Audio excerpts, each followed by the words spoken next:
5 দিব। 500 টাকায় হবে না। আমি তো 5 লাখের কথা কইছি। গাইস ভিডিওটা স্টার্ট করা যাক। স্যার এখানে এমএলএর কোনের লিস্ট আছে। এই লিস্টে কার কার নাম আছে? রাশেদ খান, জাভেদ খান, টিক্কা খান। ও আচ্ছা। আরেকটি নাম রয়েছে, নামটি হলো ঋতু। আচ্ছা, চল এদেরকে অ্যারেস্ট করি।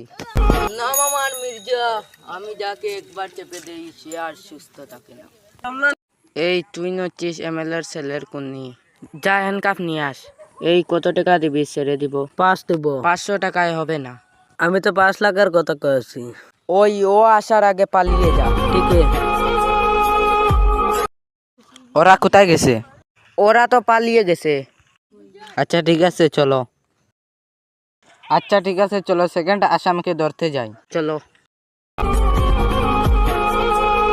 ওই তুই হচ্ছিস এমএলএর ছেলের 2 নম্বর খুনি, যা হ্যান্ডকাফ নিয়ে আস।